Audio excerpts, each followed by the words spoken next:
Hi everybody, welcome to Christian Homestead. My name is Jared. If you haven't already, please make sure to subscribe. Today I was searching for a quote from the Deseret Weekly. It's a quote from President Wilford Woodruff, and I found it, highlighted it, put it on my spreadsheet. I was going to make a video about it. But as I was organizing my spreadsheet, I realized there's something else that I want to talk about. This is the quote. If you want to pause and read it, go ahead. This was one that I needed for the spreadsheet that has to do with the fact that the church is not going to be led astray, that if there is a prophet that goes astray or tries to mislead you or becomes prideful or whatever the case may be, he'll be removed. There are a lot of people right now that don't seem to understand that. So that's why I wanted to put it on my spreadsheet as soon as I found it. But anyway, I put it on my quotes A through Z spreadsheet under what's currently row 452 for prophets modern day. And on that same row, I have this spreadsheet from President Spencer W. Kimball. And as I was reading through it, it reminded me of a conversation I recently had with my friend Jessica with Christ Pearls. Please make sure to subscribe to her.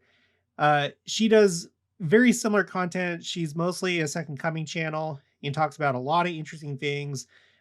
Don't worry, she's not into energy healing. She's actually talking against energy healing with that video. So I'll put a link for her channel in the description box below. But a little while ago, we were talking about this quote, which I didn't think that I had, but I do. It's just that I had never focused on this part of the quote that talks about the vaults and the files of the church. So I have created a new row for vaults and files of the church, and it has a few other quotes. So let's go ahead and read what it says. Okay, so here's the new row. Currently row 98 for church vaults and files. This is President Spencer W. Kimball, president of the church, the April 1977 General Conference, in a talk called Revelation, the Word of the Lord to His Prophets. I bear witness to the world today that more than a century and a half ago, the iron ceiling was shattered, the heavens were once again opened, and since that time, revelations have been continuous. Okay, so they didn't stop at the scriptures. There are people in our church that act as though that is the case, and it's not. It's been continuous all the way up until President Nelson. In fact, I have something really interesting to share about President Nelson that he said recently in regards to continuous revelation. All right, but continuing later on the talk. Since that momentous day in 1820, additional scripture has continued to come, including the numerous and vital revelations flowing in a never-ending stream from God to his prophets on the earth. Later on in the talk, we testify to the world that revelation continues, and that, now this is the key phrase right here for this video, and that the vaults and files of the church contain these revelations, which come month to month and day to day. We testify also that there is, since 1830, when the Church of Jesus Christ of Latter-day Saints was organized, and will continue to be, so long as time shall last, a prophet recognized of God and his people who will continue to interpret the mind and will of the Lord. Now, a word of warning: let us not make the error of the ancients. Numerous modern sectarians believe in the Abrahams, the Moseses, the Pauls, but resist believing in today's prophets. The ancients also could accept the prophets of an earlier day, but denounced and cursed the ones who were their contemporaries. In our day, as in times past, many people expect that if there be revelation, it will come with awe-inspiring, earth-shaking display. For many, it is hard to accept as revelation those numerous ones in Moses' time, in Joseph's time, and in our own year, those revelations which come to prophets as deep, unassailable impressions settling down on the prophet's mind and heart as dew from heaven, or as the dawn dissipates the darkness of night. Expecting the spectacular, one may not be fully alerted to the constant flow of revealed communication. I say in the deepest of humility, but also by the power and force of a burning testimony in my soul, that from the prophet of the restoration to the prophet of our own year, the communication line is unbroken. The authority is continuous. A light, brilliant and penetrating, continues to shine. The sound of the voice of the Lord is a continuous melody and thunderous appeal. For nearly a century and a half, there has been no interruption. Okay, so let's focus in on this phrase right here, the vaults and files of the church. Okay, that is pretty interesting. I've always believed that we don't have everything. There's things that the church may have that has been revealed that is not supposed to come forth until a future time.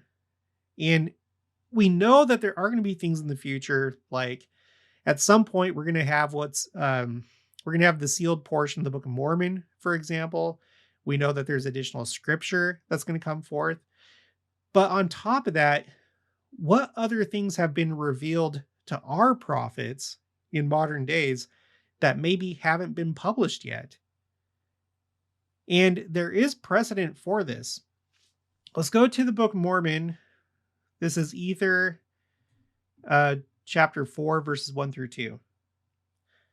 And the Lord commanded the brother of Jared to go down out of the mount from the presence of the Lord and write the things which he had seen.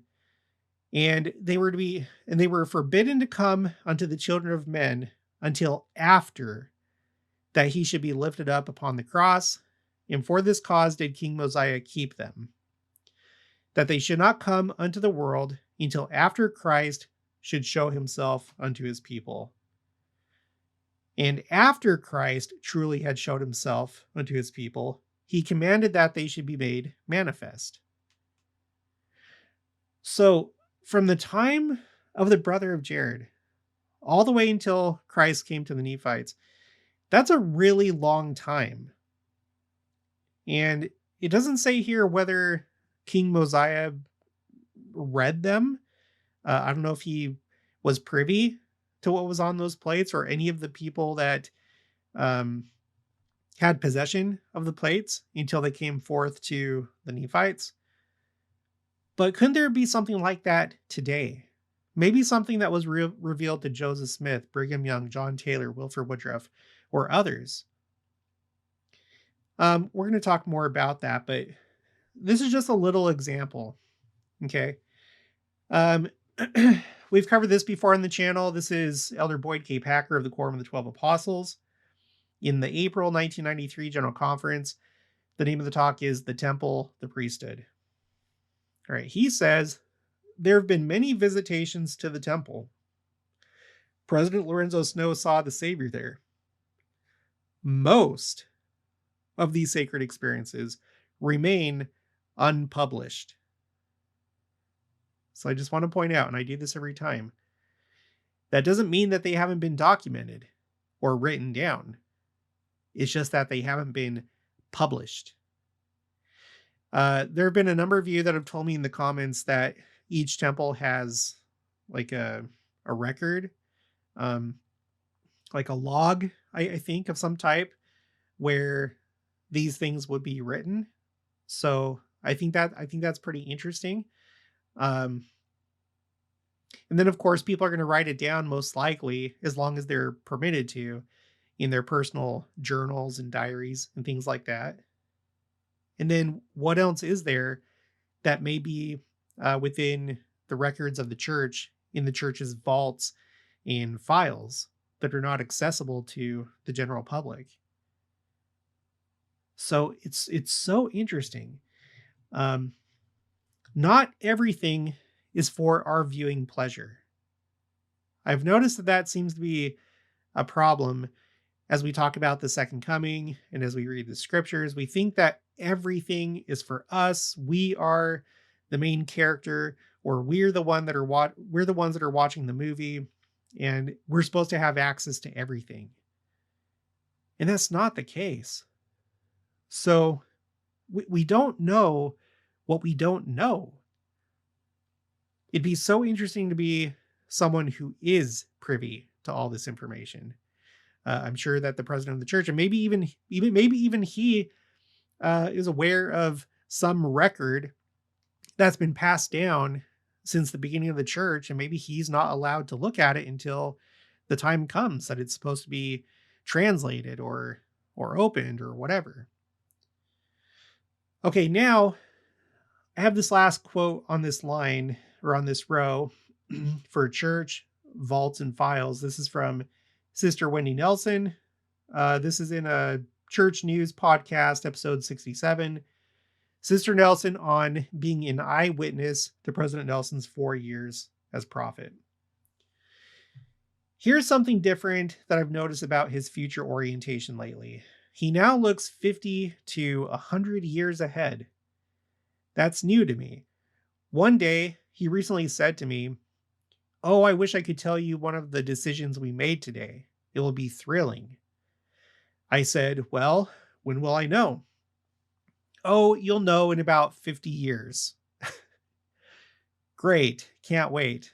So he is always looking forward and he's always looking up, just like in the photo from one of our walks taken where he is looking up. It's a very natural position for him. So that's why we say onward and upward. So if they made an important decision, I'm sure that it was recorded so that they wouldn't forget it. It had to have been recorded and filed somewhere rather than just like, oh, we had a good conversation today. We'll keep tabs on that. No, I'm sure that it was recorded and it's filed somewhere. That takes us to the next portion of the video. We've had things that have come out of the church vaults and files, and this is one of them. This is New York Post from August 4th, 2015. Mormons publish photos of Seer stone used by Joseph Smith. So this is 2015. This was just 10 years ago. Salt Lake City. The Mormon Church, for the first time, is publishing photos of a small sacred stone it believes founder Joseph Smith used to help translate the story that became the basis of the religion. So this is an artifact that was kept somewhere. Now, I don't know the entire history of this stone, but if you want to learn more, here's a Deseret News article. This is probably a better source if you want to learn more about it. 10 insights into the Seer stones. I'll put a link for it in the description box below. But this was kept somewhere, and probably for the majority of its history, it was probably in the vaults of the church somewhere. You can also find out more on Joe Smith Papers website. It has different angles, and I guess there was a bag that it was kept in, which I think is pretty cool. Now, the church has an actual vault near Salt Lake, up in the canyons. I've known about this my entire life, but I want to show you some things that I found out about it. And I don't know. You'll have to let me know. Is this the first time that you've ever heard of the Granite Mountain Records Vault? Is this your first time, or did you already know about it? Have you been there? If you have been there, share what you can in the comments below or send me an email, as long as it's appropriate and there's nothing, you're not saying anything that you're not supposed to be saying. But let's read about this. Okay. You may be like, well, this is just for genealogy. Nope. No. There are artifacts here. I'll show you where I found that. Okay, so let me zoom in. The world's largest collection of genealogical records is housed in a secure vault located in the mountains near Salt Lake City, Utah. The Church of Jesus Christ of Latter-day Saints built the Granite Mountain Records Vault in 1965. Pay attention to that date, 1965, to preserve and protect records of importance to the church, including its vast collection of family history microfilms. Okay, so there it is. And then we have this website. This is innermountainhistories.org. when you go to the About section, it says, hosted and managed by the Charles Redd Center for Western Studies at BYU. Okay. At first, I was like, oh, is this just one of those, like a private blog or something like that? But no, it's a website that's maintained by BYU. Okay, so let me just make sure. Okay, I'm at the top.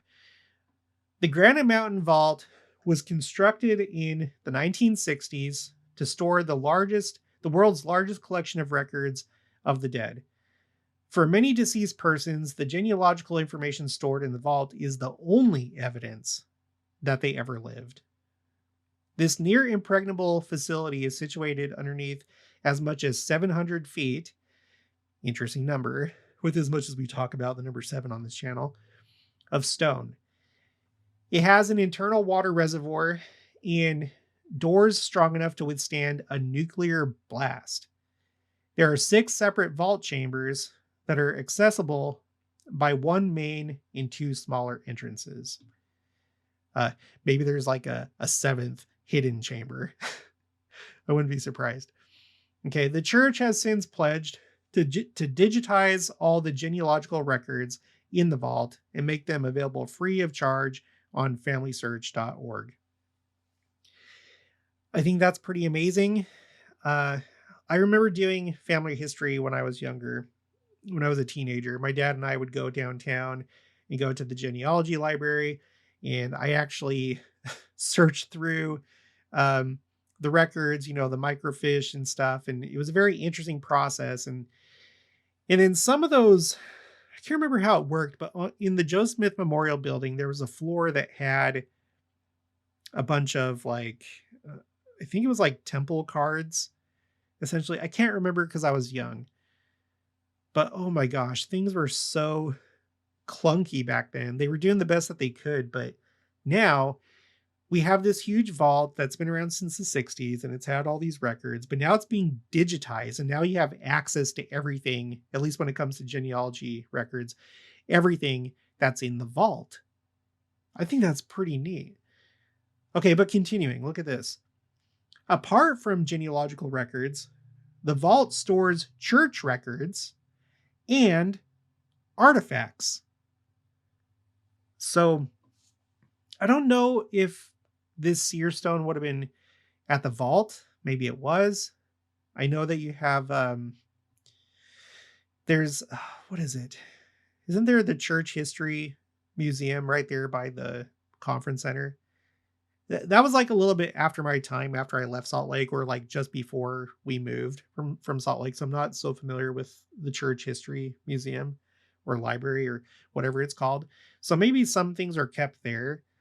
And maybe there's other sites, other locations where artifacts and stuff are kept. But anyway, we have this big vault that's designed to withstand a nuclear blast. So, okay, so church records and artifacts, including handwritten temple ordinance books, Latter-day Saints scriptures in every language in which they have been published, financial records, and minutes from the meetings of general authorities of the church.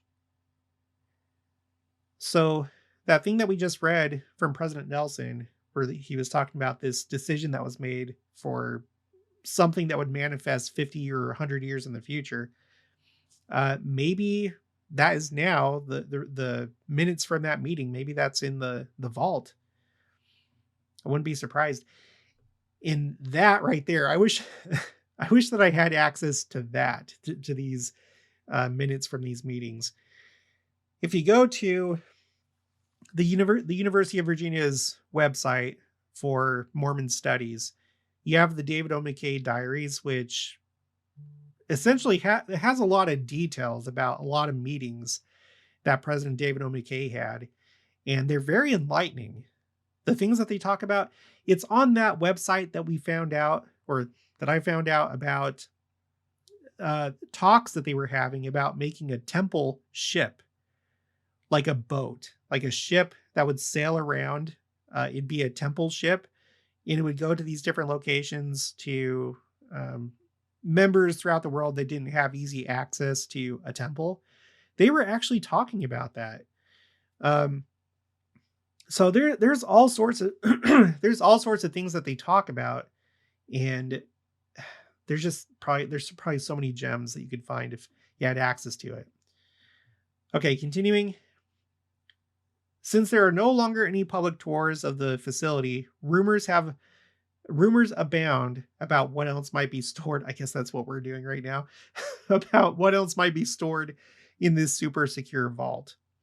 Some people have even half jokingly suggested that the vault contains Book of Mormon artifacts, such as the Sword of Laban, or maybe even the famous gold plates. All right, let's take a little detour before we continue. I don't know how long ago it was, but I came across this discourse by Brigham Young. This is on my spreadsheet called Quotes A through Z, currently row 234 for Hill Cumorah. And we do know, at least from this discourse, about the Sword of Laban and the plates and all that stuff.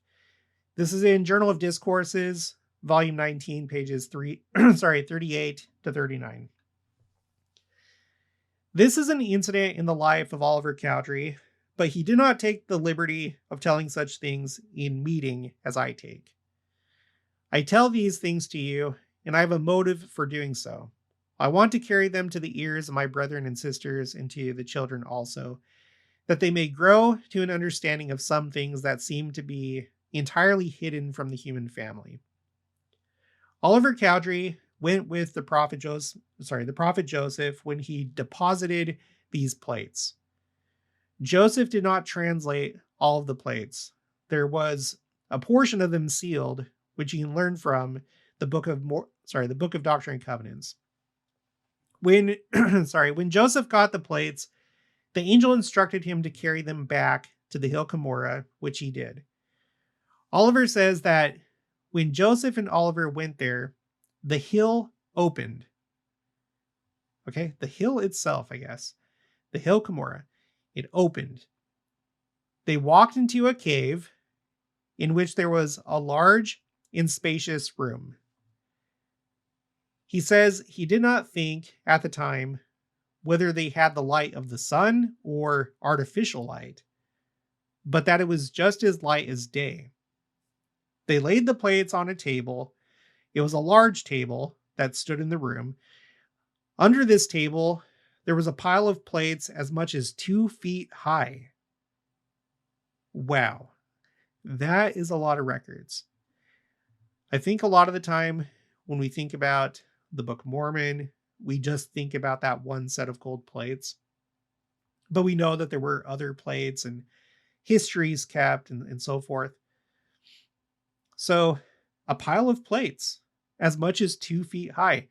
And there were all together in this room more plates than probably many wagon loads. They were piled up in the corners and along the walls. The first time they went there, the Sword of Laban hung on the wall. But when they went again, it had been taken down and laid upon the table across the gold plates. It was unsheathed. And on it was written these words: "This sword will never be sheathed again until the kingdoms of this world become the kingdom of our God and his Christ." So that's essentially, I guess another way you could say that is that the sword is not going to be sheathed again until the second coming. It makes sense. Okay, continuing. I tell you this as coming not only from Oliver Cowdery, but others who were familiar with it and who understood it just as well as we understand coming to this meeting, enjoying the day, and by and by we separate and go away, forgetting most of what is said, but remembering some things. So it is with other circumstances in life.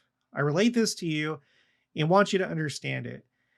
I take this liberty of referring to those things so that they will not be forgotten and lost.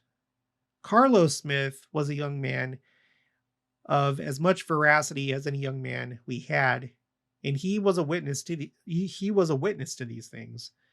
Samuel Smith saw some things, Hiram saw a good many things, but Joseph was the leader.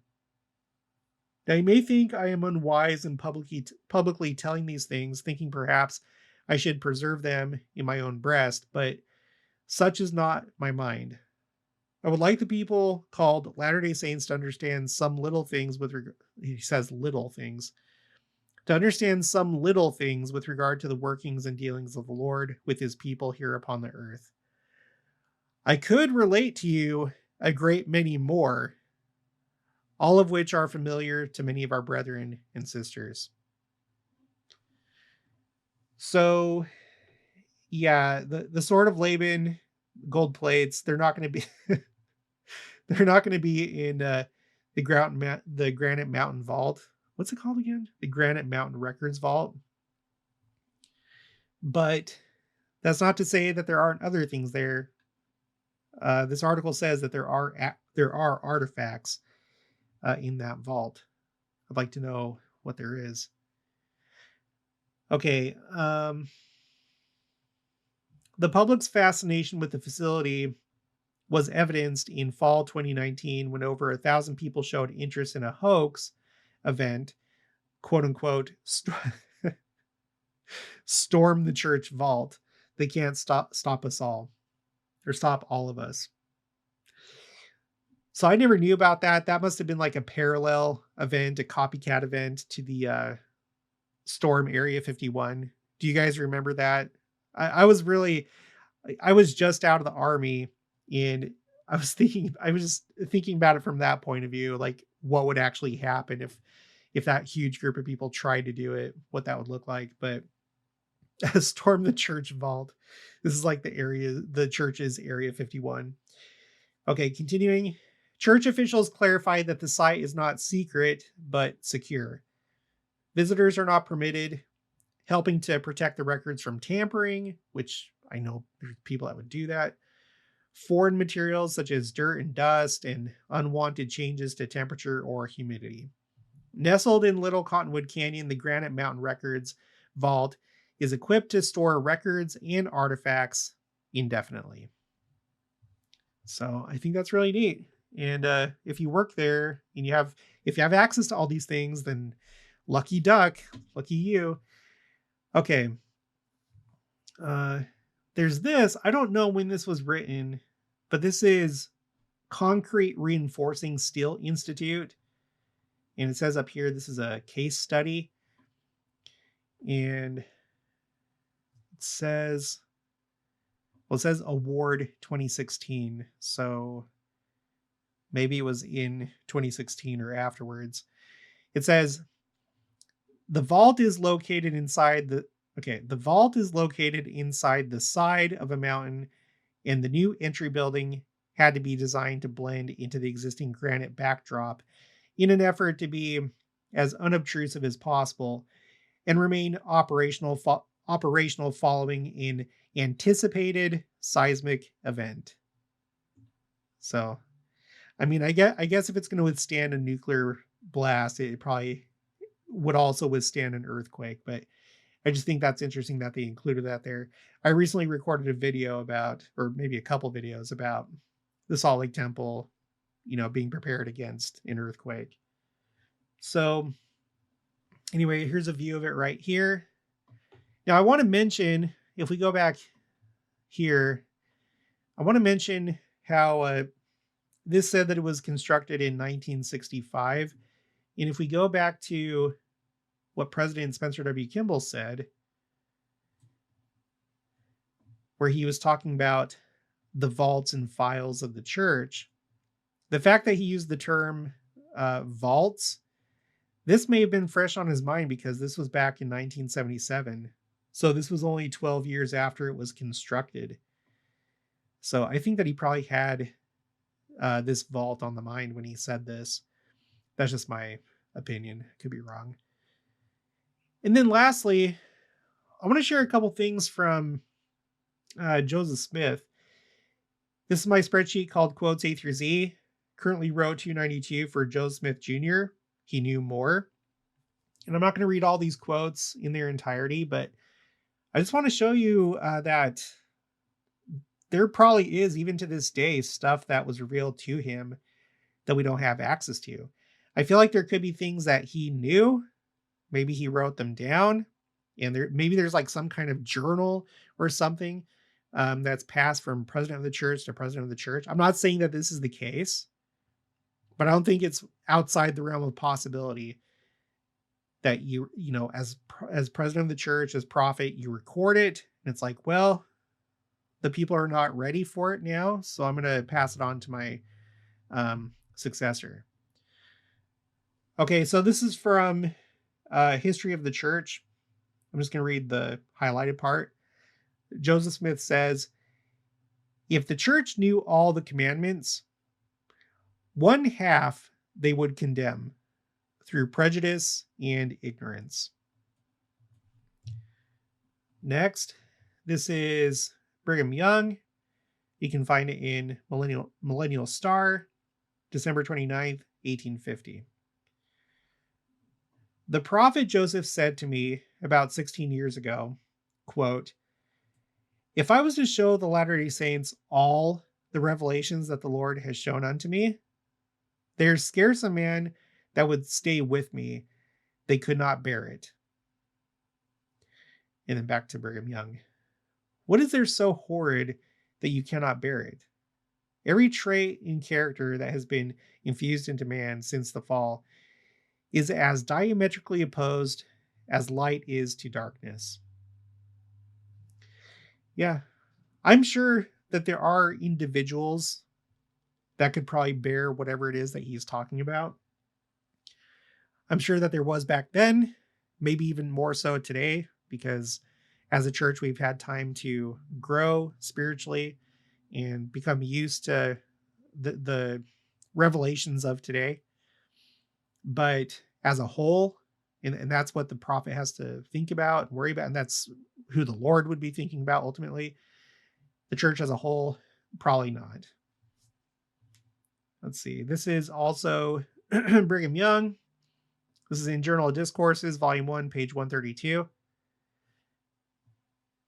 And I have many witnesses here that heard him declare that he had done everything he could do. He had revealed everything that could be revealed at present. He had prepared the way for the people to walk in, and no man or woman should be deprived of going into the presence of the Father and the Son and enjoy an eternal exaltation if they would walk in the path he had pointed out. That's similar to what Elder Bednar said recently within the last couple of years, that Joseph received everything to lay the foundation of the church and everything that was necessary for exaltation. But he didn't restore everything. It's an ongoing process. Okay, this is also, let's see, this is from Millennial Star, September 4th, 1893. The name of the article is Reminiscences of the Church in Nauvoo. And this is Robert Horn, early member of the church. And quoting Joseph Smith, Joseph Smith says, brethren, if I were to tell you all I know of the kingdom of God, I do not know that you would rise up and kill me. And we're going to finish with this. Okay, this is, at the time, Elder John Taylor of the Quorum of the 12 Apostles, Journal of Discourses, Volume 10, pages 147 to 148. No wonder that Joseph Smith should say that he felt himself shut up in a nutshell. There was no power of expansion. It was difficult for him to reveal and communicate the things of God because there was no place to receive them. What he had to communicate was so much more comprehensive, enlightened, and dignified than that which the people generally knew and comprehended. It was difficult for him to speak. He felt fettered and bound, so to speak, in every move he made, and so it was to the present time. Yet this being a fact, and these being part of the things we expect to accomplish, there must be a beginning somewhere. And if the chips do fly once in a while when the hewer begins to hew, and if we do squirm once in a while, it is not strange, because it is so difficult for the people to comprehend the things which are for their benefit. We have been brought up so ignorantly, and our ideas and views are so contracted, it is scarcely possible to receive the things of God as they exist in his bosom. And that makes sense. Satan has been at work since the very beginning, and he's had a lot of success working with various groups, religions, nations, empires, and so forth.